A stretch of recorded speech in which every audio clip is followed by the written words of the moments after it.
I guess for take two. Oh, I forgot to do the clap, by the way. Oh, wait, my bad. You got it? Cool. All right, awesome. So, hi, this is Gabe with Gabe as well. So, this is Gabe Morgan? Yeah. Okay. And I met Gabe at Electric City whenever I was attending a dance battle where multiple dancers were coming together and battling it out. That's where I got to meet Gabe, and I found out he was a choreographer and a teacher himself. So I'll let you give a short tidbit about yourself. Who are you, Gabe? Word. What's up, y'all? My name's Gabe Morgan. People just call me Gabe, but I'm a choreographer, freestyler, creative director. Yeah, that's sums it up pretty much in a short little segment. Nice. So I've seen a lot of your videos on Instagram. I've seen that you're performing with some pretty big names out there, and you're just always within some type of art form. Because I believe you also have a clothing business, right? Indeed. So you have your clothing business, and then you're also instructor. Mm-hmm. Do you instruct at several places, or is it? Right now it's just at Electricity where we met at, and I do a couple pop-up classes here and there. So like pop-up classes that you literally just come to a studio, they either hit you up or you hit them up and they you just teach that class. And that's pretty much it right now. But yeah. Nice. So can you go a little bit more into your style? Like what, if you had to put words to it, how would you describe your style to, let's say, someone that's blind? They can't. Ooh, that's good. They can't see it, so you have to describe everything. Your description. Okay. A lot of footwork. And footwork in terms of it's quick, it's brisk, it's very fun. It's not really constructive. It's more so a guideline, and then you have to put your personality onto the guideline to make it come to life. So I've noticed that a lot of your movements are a little bit more free flowing. How do you get into that flow? Is it just more musicality? Is it listening to the music? Is it constantly drilling? I hear about like this concept called incubation, where creative thinkers, they come and in their day to day they'll just be thinking about dance throughout their day to day, and it won't be a complete thought, but it'll be adding to the thought. Yeah, no, that's crazy. That's exactly how I was talking to my homie last night about this. She asked me how I choreograph or how I make my choreo, and usually because I listen to music throughout like the day, music is like one thing that keeps me sane. So I listen to music all the time, and whenever I hear something like a song or like a beat, usually I do a move or like a dance move in my head, and like, okay, I really like that, and then also like I save it in my head, and then if I don't like that song completely, I'll try to find a song that's similar that I like a lot, or if I like that song, I'll just do that song, and then I build the choreo off of that first initial thought. Nice. So yeah. Nice. That's cool. So that I think it's like really cool because whenever I see your videos, it's a lot of R&B, hip hop, very flowy, very elaborate dancing. And do you ever take any inspiration from certain dance styles? Like one of my friends, she was super big into whacking, and that's like where she derived a lot of her dance style from. I would say tap, especially because I'm very heavy on footwork, but tap it's very grounding, and I like to do footwork because it's grounding. I can feel like the ground under me, and I can just feel like very grounded, you know. But tap for sure. Tap uses a lot of different cadences and beats. Like you literally make up your own cadence with your feet using the tap shoes in the ground. So I take a lot of inspiration from that, and a lot of the moves from tap. And then I would also say crump. It's perceived to be a lot more aggressive style, but I think it's misperceived in a way that it comes off as anger or aggression. But I see it as like just a hell of a lot of passion. So I take from tap, crump. What else? I would say contemporary sometimes because it's very flowy. Contemporary is very soft, but I like to conjoin those two. That's like the main things that I pull from. Okay, nice.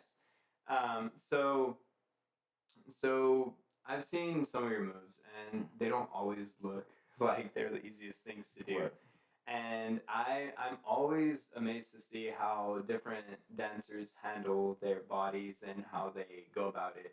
Whenever you're trying to achieve a certain move, um, is there constant drilling that you're doing for it? Is it just the overall body awareness that you've built up over time? What do you think contributes to you being able to make a lot of these moves look so fluid and crisp? Yeah, I think it's definitely like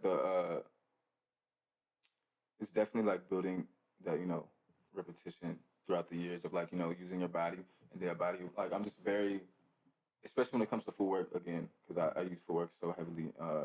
It comes like secondhand to me. So like it's just I don't know, repeat the question. Yeah, yeah. It's more so like um, how do you get to the point where you're perfecting the move or you're making it look better? Or so is it more so drilling it a lot? Is it you already having that body awareness and Gotcha. after like all these years it's just Okay, become cool. Yeah. more natural? So I would say if there's a move that's difficult for me that I think is difficult, then it's definitely like I have to drill it over and over again. So one, I can get it in my body, and then two, I can teach it to other people. Mm-hmm. But for the most part, it's really just become like second nature. So like just over the time, over the years, um, it's just become a lot easier for me to, especially making my own choreo because it's mine. So my body's already used to how I move and how I think. Mm-hmm. So yeah, I would say like just my body's awareness because like dance do like you have to have the awareness of your body and how far you can push it. Yeah. In terms of like, I know for a fact I can't hit like a windmill. That's Yeah. just that's just something I can't do, you know. Yeah. And it's because I haven't drilled that for years. But like b-boys, it comes to like second nature. They can do Yeah. it like with their eyes closed, you know. Yeah. So yeah, it definitely comes with like just being aware of your body, knowing your limitations with your body, and then seeing how far you can push it from there. So how does it work? Do you ever like have certain exercise protocols that you're doing whenever you're preparing for dancing? I know there was this one guy who was also very great at footwork, and he was telling me how he like stands on his tippy toes Oh, for that's 30 crazy. seconds. Yeah, Like, nah, I don't do that. I don't be doing all that. That's a little much. But in terms of like getting my body just like ready for like a dance, as of late I've been taking breathwork classes, so it just gets your breathing aligned with your body, and your breath just aligned with everything that's going on. So I would like just take breathes. Like there's a couple drills like breathing drills that I do before class like that. So I just like clear your mind and like just get the oxygen circulating through your body. mm-hmm. But for the most part, to like prepare my body for like I would say a long weekend of dance. Say like I have about 4 classes this week. Mm-hmm. Each of them are 2 hours. I would definitely like have to work out, like whether it be lifting, running, some type of like physical Mm-hmm. activity like outside of dance to get my body ready for dance. Mm-hmm. So it doesn't just break down on me or Do like you my body ever just gives out. delve into any yoga or stretching protocols or any mobility drills that you just Um, incorporate? I do. I haven't taken a yoga class yet, but I have a lot of homies that either teach or take yoga classes, and I've heard all good things. But I just haven't been pulled to it, to be honest. But for the most part, like I know my body so well because I dance so much. Like it's just awareness that like you know how to stretch yourself out because you've been moving yourself in like different ways, like eye positions for Yeah, the yeah. dance. So you kind of like know how to stretch yourself out, and like if you have like a kink in your neck, you can kind of like massage it out yourself just by feeling your body and like Yeah, yeah. I've noticed that a lot of the times whenever people are first getting started dancing, it's more so like mobility issues. Like they don't necessarily have the range of motion that someone might have um, when they've been doing it for a prolonged amount of time. So I always think it's super interesting, and I think hip hop dancers are one of the coolest people to talk to about just overall body movement because it does take a lot of work. It takes a lot of awareness. It takes a lot of just time understanding your body. right. constant movement within your body to understand how everything flows. Yeah, and to be completely honest, I feel like the biggest thing when it comes to beginner dancers is, or not the problem, but like the biggest disconnect is from the mind to the body. Like Mm-hmm. a lot of times, like I just don't know how to move my body this way, or I've never done this, so that mind to body disconnect is like so far, that it's just hard to see something and then replicate it because you just never done it before. So it feels Yeah. awkward, it looks awkward, and Mm-hmm. it's just uncomfortable. But and also mobility.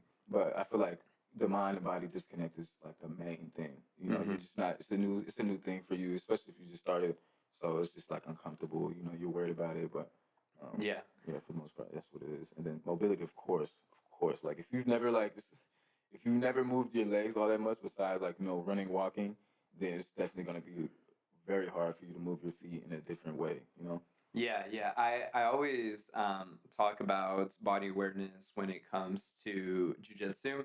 Oh, you've done jujitsu? Yeah. Same. Yeah. Word. I think it's like one of my favorite hobbies that just creates like a sense of awareness and creates almost like this flow that allows me to just understand my body, and helps me understand balance within my body, and it helps me understand the different um, balance within other people's bodies, because my body, I'm built a certain way, I have a certain stature, and I may be able to move certain ways easier than, let's say, a 230-pound dude who's like 6'2". Yeah. Like, no, I agree 100%. I took jujitsu as well. I haven't taken it as of recently, but I still like use what I've learned from jujitsu with like in dance a lot. yeah. And for me, I took weight distribution because like whenever you're like on top mountain, you have to put your chest onto somebody, and I'm not that heavy, so I have to like really learn how to like use my weight to the optimal match.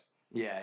And so like if I'm ever trying to like throw somebody over, like just in any type of situation, if I'm trying to like grapple or whatever, my weight distribution has to do a lot with it. So if I'm leaning back and I'm trying to grab somebody, and it just translates to dance so much, especially with footwork, because all your balance is on your legs, So Yeah. I translate that a lot. I have a bunch of jujitsu friends, and I always think that the jujitsu community is like a little socially awkward. This is a little bit, but they're all super cool though. They're super cool, super nice. Like every time cause I would say this was like 2 years ago. And like all of them were like, look to themselves, but they're super cool, help you out with anything you need. Yeah. Like if you need anything, let me know. And they always do the same little dap up. I love it. I like describing them as Jack nerds. No, that's crazy. Jack nerds is wild.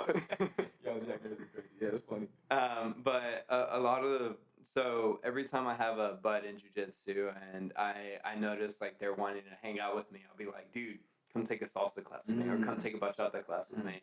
And it's always fun seeing them, because they might be really good at this sport, but they get all tensed up. And it's weird because in their sport they're able to flow very well. They're able to do certain things. Like I'm able to almost do the splits in a lot of moves like within jujitsu, but as soon as it comes to like hip hop, I start tensing up and I start like. See, it's the mind body disconnect. You're just not familiar with that, so it's just like it's new to your body, and so it's like super foreign.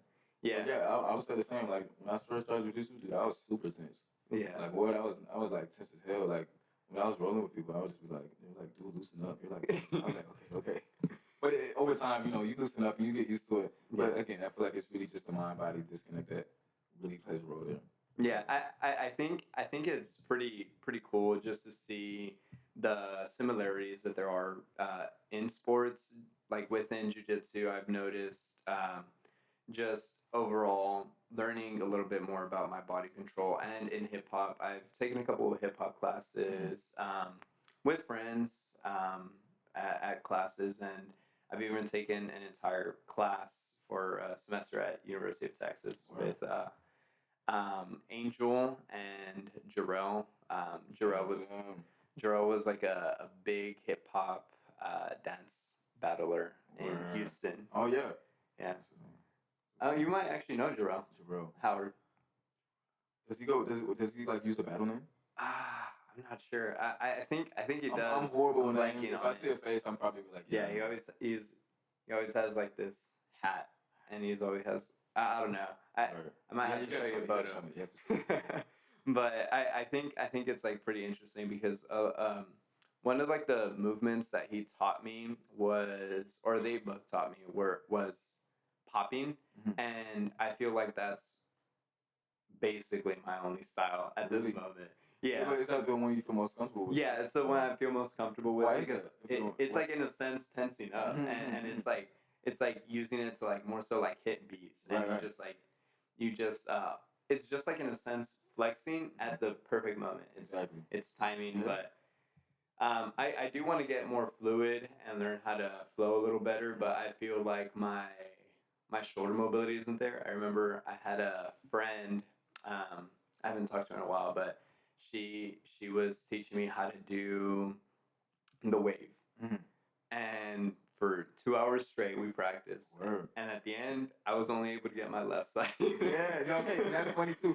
Because same. I think my left side is the one that waves the best. Yeah. I feel like everyone just has like a arm or a side that's kind of like lacking in a sense. But yeah, that's funny. The wonky side. Yeah, the little wonky side. But yeah, and then I've been this like literally since I was probably like 4.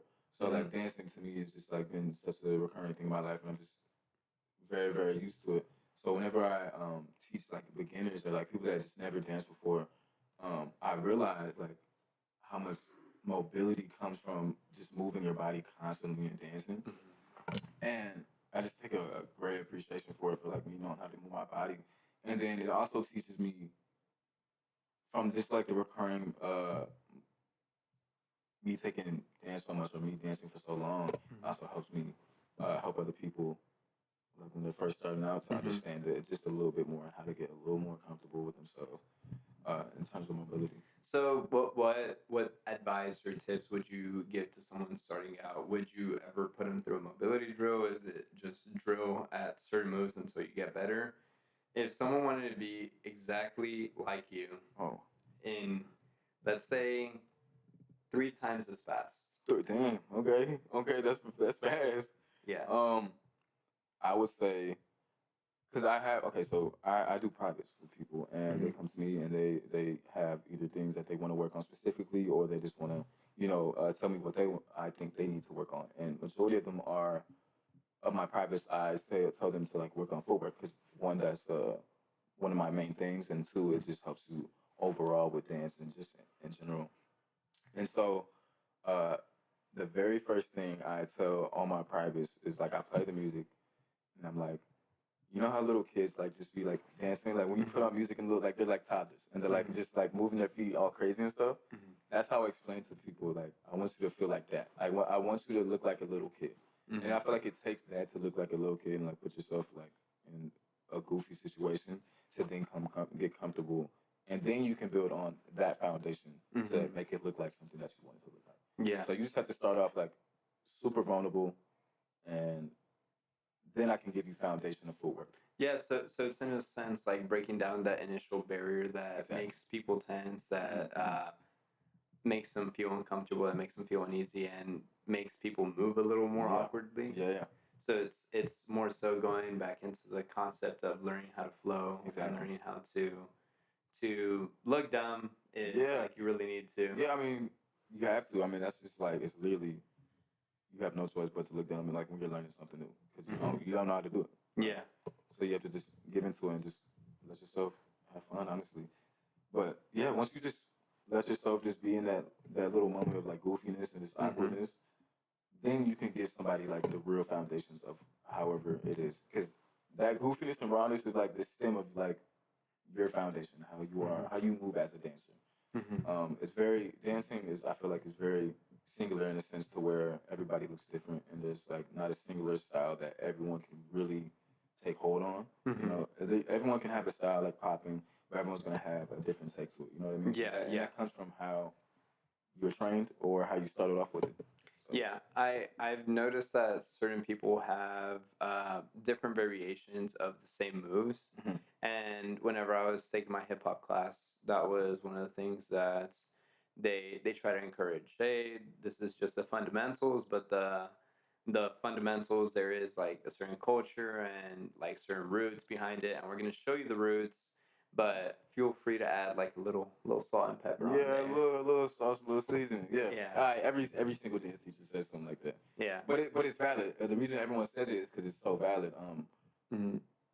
Dance is, like I said, it's very like individual. It's very unique. It's very singular. And you don't want to look like somebody else. You know, it comes from an original a place of pleasure, Mhm.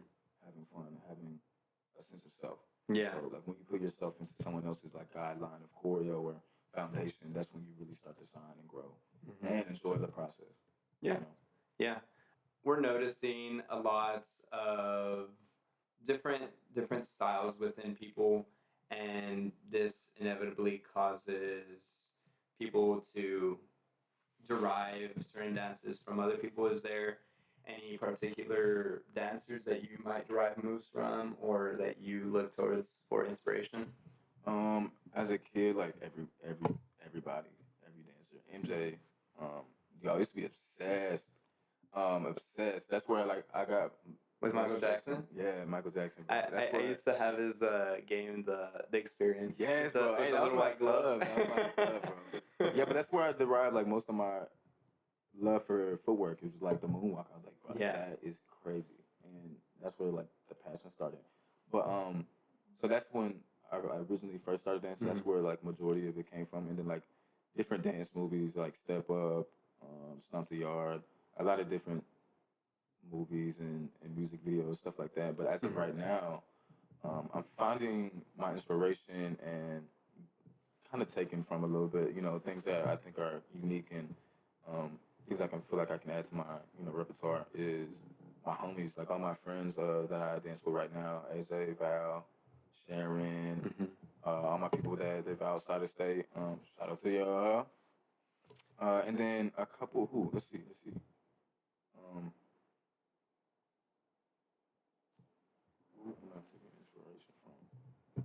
Yeah, really just the homies right now. All my homies are really pulling up for themselves, and it's just inspiring to see. I love it when all my homies like are in their craft and they're enjoying their craft and they love it. Because that just makes me want to do it even more. Yeah. It makes me like find the passion again. Whenever I lose passion for like dancing, it happens. Like I go in and out. But and I just see them enjoying themselves. It kind of pulls me back, and it feels good. Yeah, I I've noticed that like humans, especially whenever they're going into creative endeavors, it's pretty tricky to always be motivated to do certain things, and I feel like one of the things that really helps is having a support system or just like people within the community that kind of just help you push past that little I like to call them peaks and valleys. For sure, past the valley. Yeah. No, yeah, I agree. I feel like a lot of the times when people have a passion for something, we tend to fixate and think of it as our world or like that's our entire life when we revolve it around it. But within those peaks and valleys, like bro, like at the end of the day, like dance is just dance. Like it's not life. And I feel like whenever I do lose passion or motivation for it, I have to take a break. I really just got to step back and just do some other things, like step into my other hobbies or like just things I like, or just hang out with like friends and not dance so much, and then pull inspiration or you know motivation from just regular life, and then come back even more inspired, even more interested in dance, and want to give more to the people. There's this book. I actually have it here. I'm gonna pull it up real quick. Oh yeah, let's see, let's see. So this book is called Sacred Rest, and I actually made a video about it, and it talks about that exact thing, and it talks about the 7 types of rest that there are. So there's creative rest, and I remember that was like one of the biggest ones. Sensory rest, physical rest, mental rest, and there's a couple more. But one of the things it talks about in this book was when creative people have like these roadblocks and pivots, they have to, in a sense, start creating more life experiences that allow for new material to come up and new things to come up. So artists would go traveling around the world, or dancers may learn a completely new dance that they've never tried before. And it's an interesting take. I always think it's that's interesting. I'm gonna read that. Yeah. No interest. Word. Yeah, it's a pretty good book. I thought about it because I noticed that a lot of the times I'm going in my day to day and I may have burnout, but it might not be like mental burnout. It might not be physical burnout, and I'm like, what is it? What is going on? It's like Yeah. you just feel a little off. Like you don't really. Yeah. So It talks about all that. In there? yeah, it's a Christian book, and I picked it up before I became Christian. So I read it, and I was like, oh, this is good. I never really thought about it, and it was a book that I've always referred back to. I think I picked it up in like 2020, and Word. throughout these past 3 years, I've gone back to it, and it's been like just one of the things that's um, helps me out. So yeah, I think it's a pretty interesting concept that Yeah. she was sharing. But yeah, I think it's interesting to always like talk about a lot of those like peaks and valleys. Is there at any point any specific routines that you start to implement as soon as you start noticing that, we'll call it little funk? Mm. Um. First, honestly, it takes a while for me to realize that I'm in a funk. I'm not gonna lie. But a high tell sign is when I just literally don't even want to teach anymore. Mm-hmm. Like I just like I don't want to go to class. Like it comes like a chore to even do what I love to do. You know, Mm-hmm. it becomes like a job in a sense to where I have to clock in and clock out. But after that, I'll just like take a step back from teaching, or I'll just like cut my privates in half, or just minimize how much I'm dancing, so I can like just do other things and just like focus on Mm-hmm. whatever I want to do outside of it, and then whenever I feel ready, I'll come back, and then the love is still there. Yeah. And I remember last time we were talking, you said that you have danced or you're about to do a dance with Keke Palmer. Past, yeah, I did the dance. Yeah. So tell me a little bit more about that experience. First, you want to give a little tidbit on who Keke Palmer is? If you don't know who Keke Palmer is, what are you doing? Get into Keke Palmer. She is a actress, artist, singer, songwriter, and many more. She does a lot. She's very talented, very cool person. People too. Um, Funny how honestly how all this like came to happen. One of my homies on Instagram had messaged me and she was like, "Yo, call me ASAP." I was like, "Oh, okay." I haven't talked to her in like 2+ years. I was like, "Okay, cool. I'm gonna call her." I was like, "I'm not sure why, but." I called her up and she was like, "Yo, I got a job for you with Keke Palmer. Um, Send me your resume and then I'm gonna get back to you." I was like, "Oh, okay." And I just sent her my resume and then the choreographer or the head director of Kiki's show had messaged me on Instagram and then we had talked for a little while and then we had talked about the show regimen, the times, dates, price, pay, all that good stuff. And then like a week later, I pulled up and we started rehearsal and it was my first, I would say, professional job in a sense with the artist that is well known. Mm-hmm. So it was really cool to experience that and see how everything goes on behind the scenes in terms of like production of like stage production, sound production, venues, how the venues work, how Mm-hmm. they get the artist to and from somewhere. This is really a lot going on behind the scenes more than Mm-hmm. anybody really knows. It's a whole village it takes to put a show on for just one artist, and it's really cool to see. What ended up surprising you out of that entire process the most? Um, I would say I feel like a lot of the times whenever people get jobs, they get a little nervous, or like um, like yeah, just nervous. It's like a job. You have to be professional. You got to be on point.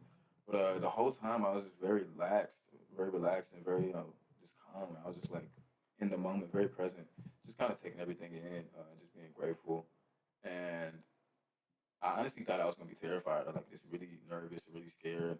But that never happened, and that was cool. It was cool. Mm-hmm. And also, you never know who else is gonna be on the job with you. So you just gotta like be prepared to like just mingle and talk to and like get along with your castmates. Mm-hmm. But one of my homies, he was on the job with me, and he's from Houston, so it was just really cool, and it was a cool surprise to see that we're on the same job together, and it was like a really cool moment because we always talk about being on the same jobs, doing the same Mm-hmm. thing. So it was really cool to experience that firsthand. So that was like a big surprise. It was really cool to see. Nice, nice. Yeah, I one thing that you mentioned. Give me a second. Oh dang, I blanked. Like, you doing good though. Like off the dome, that was crazy. Off the dome was like insane. That was like half shit written down. Yeah. You're good. You're good. That's funny. Yeah. So with like, there's the production aspect of it. There's the backup dancers, um, and there's the choreographing, and then there's the place that you most likely practiced, and then you probably went to the actual place to do some practices beforehand. Right. So was there any difference between that? Were there certain wardrobes? Like what was that experience? Can you elaborate a little bit further on that? Yeah, I got you. So basically, there's always a practice room, a rehearsal room where all the dancers come, and the choreographer comes, and the choreographer teaches the dancers or put the piece onto the dancers, and just blocks the whole piece. And you practice there at the rehearsal studio for like max amount of like a week to a month before the actual performance.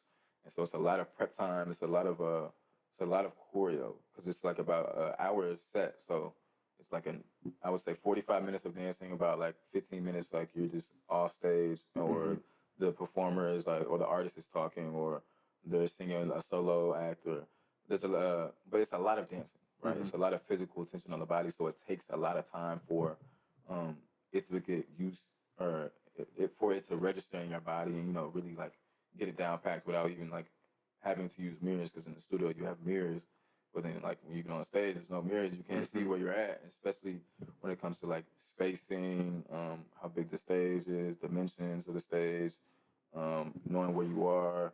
Like if I'm in the front, I can't see anybody behind me, so I got to make sure I'm like in the right place.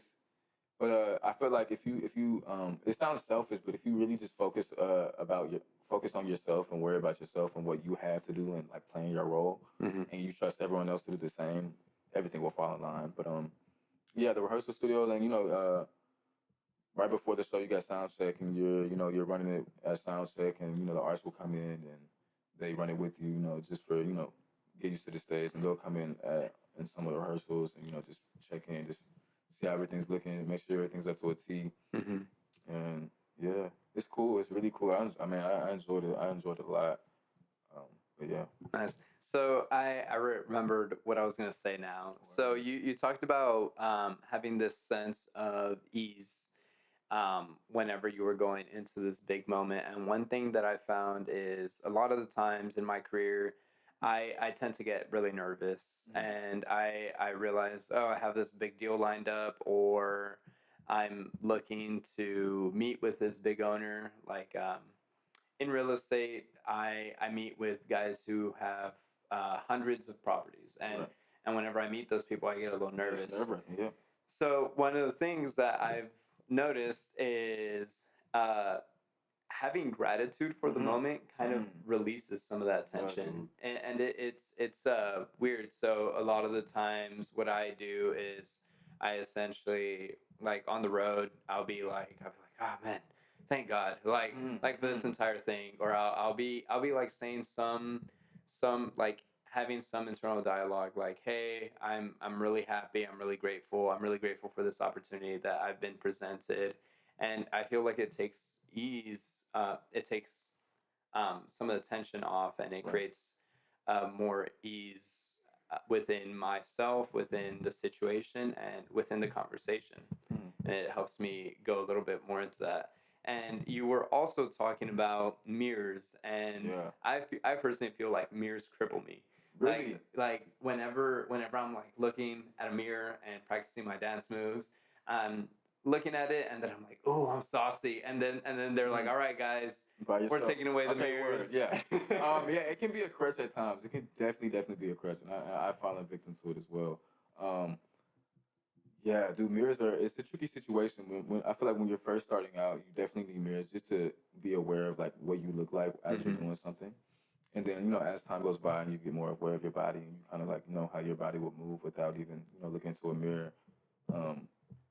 then you can take away the mirror. But for the most part, I feel like while taking class, I think while how we fall into this trap of like using the mirror as a crutch, and then Mm-hmm. like when we take it away, we like just choke. Mm-hmm. I would say try not to use it as much, and I know that's like kind of productive, but um, as whoever's teaching you the dance, whoever's teaching the choreographer, instructor, whatever, I would watch them max like 4 times as they teach. So like if they teach like an 8 count, they go over it 4 times. Cool. They went over. Let's say they go over it twice. Those next 2 times, try not to look at them and then look at yourself in the mirror. Go over your dance by yourself, and then after that, you got about 4 times now. Try to do it without looking at the Mm-hmm. mirror, and that will start to slowly ease you into like taking away the mirror. And when the mirror is gone, you're like a little more comfortable because you've been practicing that the whole class. Do you typically record yourself whenever you're not looking at yourself? How do you measure that the progress, or how do you measure that you're even doing the correct movements if you're not looking at the mirror? Um, it becomes muscle memory. Whenever you're dancing, whenever I'm in class,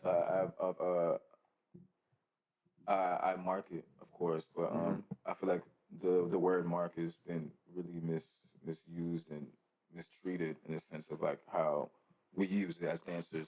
But a mark is basically just like doing it half energy, if that Mm-hmm. makes sense. Like if you're going full out, that means you're going performance, full everything. But a mark is half of that. And when I think of a mark now, compared to what I used to think of a mark, I would think of a mark as like if I'm hitting a line here and it's supposed to be straight, my mark would be half of that. Does Mm-hmm. that make sense? Because you're only Yeah. doing it half, full out. But I kind of scratched that, and then what I took from a mark would be um, half energy instead of half the movement, right? Mm-hmm. So I'm still finishing my movement in terms of like if I'm supposed to hit a line, my line is still here, but now I have less energy. Um, but to sum that up, it builds muscle memory whenever you do it full extension with your arms, legs, body, whatever. It builds muscle memory, Mm-hmm. and so by the time it's like the end of the class, you're already an hour in. You've been drilling this piece like a lot, um, over probably like 20 times already. Mm-hmm. It becomes muscle memory. So by the time you're in front of the camera and the mirror's out of the way, you can just really rely on that, the muscle memory, to get you through, Mm-hmm. and then your retention. But that all takes time. Yeah, it takes Yeah. time to build all those like skills and things like that. Yeah. So we're gonna go back to the example of someone that's just starting out. Mhm. Let's say they're going through their first class, they're doing everything you're saying, but they're still not getting it. Do you recommend whenever they're at home? How do you recommend them drilling? How do you recommend them just like making sure that they're hitting certain milestones? Is there any any metric that you use to help yourself perform better, or any way that you help yourself just see those minor improvements? I would say, hmm, I would say just take more classes, man. The only way you can get better at taking classes is taking classes. Is that your question, right? Yeah, Cool, yeah, yeah, yeah. cool. Yeah, just take more classes, as many classes as you can, so you can get used to a class setting, or Mm-hmm. yeah, you can get used to a class setting, and then the speed of class, different speeds of class, how teachers teach at a different pace, and then you just get more accustomed to that, and you get more used to it, and then Yeah. the learning process will become a lot easier, and then the actual dance will become a lot easier to do, and it Mm-hmm. will feel a lot better, and it will look a lot better. Mm-hmm. So yeah, keep taking classes. I'm trying to keep taking classes myself here in Austin, but and I try to train as much as possible. But Mm-hmm. yeah, just keep taking classes. If you're a beginner and you want to get more comfortable, if you want to get better at dancing, take classes. Take different classes. Take different level classes. See where you're at. And to like check those like little milestones to see if you like you're progressing or not. Mm-hmm. As a beginner, I would take beginner classes, of course, but then from time to time within your dance journey, I would take intermediate class. I would take an advanced class, and then go like once a month into an advanced or an intermediate class just to see where you're at and like hit those little check marks. And if you are feeling more comfortable in those classes, then that's how you know you're growing. Yeah. So can you were mentioning some of the milestones that you say. What are some of the milestones you could say you've personally hit, and whenever you first started, you're like, this is going to be milestone number one, this one number two, and how have you progressed over the years? Oh, that's a good question. What are the milestones? Born and raised in Austin, so I started dancing like at a studio when I think I was 8. I might be wrong.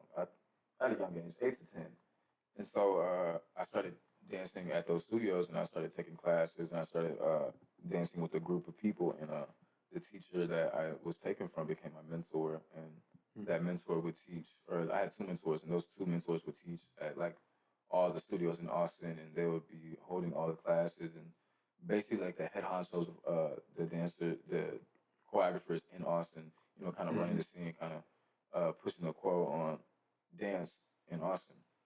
And so over the years, I've always loved choreography. I love choreographing things myself, and I remember I have this. Anyway, I always love choreographing, and so like one of the milestones that I kind of hit within Austin was like when I was teaching at the same dance studio that I first began at. Like my first class I ever took was at Dance Austin, and then a couple months ago, like 2, 3 months ago, I started teaching there, and then that was a milestone because where you begin at, like you take class there, right? And then now you're teaching there. It's really cool to see. Yeah. And then just another one is like those mentors that you're dancing with, or they're teaching you, or they were your mentor. You're working on the same jobs as them. You're working like, or as an assistant with them, or just doing on the same level as them. Yeah. It's less coming. I like to think of it as like sometimes whenever I'm in my field, I like to think of people as like my mentors, and it hits me with like a huge sense of joy whenever I'm able to like give them any form of value. Oh, right. Yeah. And it's once like your mentors or like the people that have been providing so much value to you and so much insight into you. It's once they're able and willing to listen that you notice like you're progressing in certain areas and having a little bit more say in I agree. in certain things. Yeah, 100%. I agree. Yeah, that's you said that perfectly. Yeah. Well, that's I think that's most of the questions I have. Do you have anything that you're wanting to say? I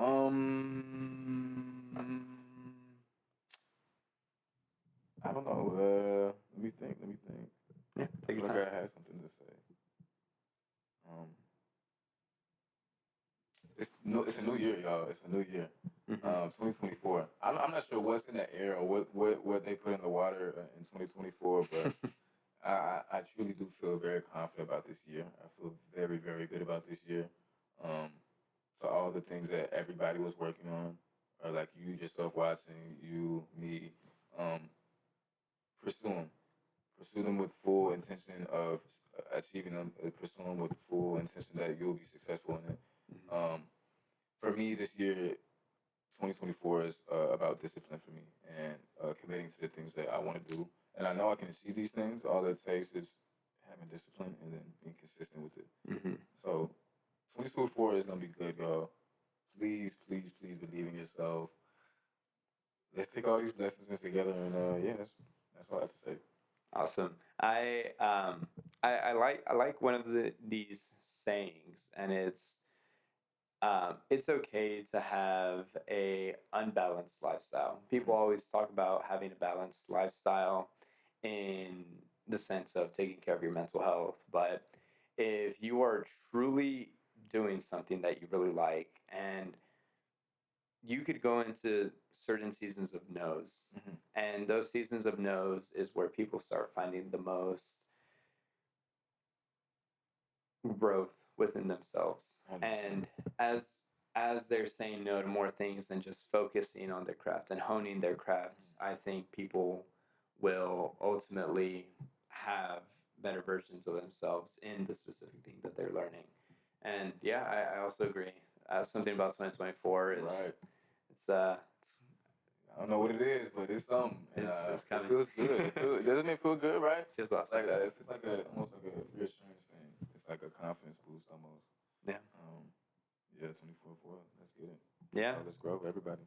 well, where can people find you?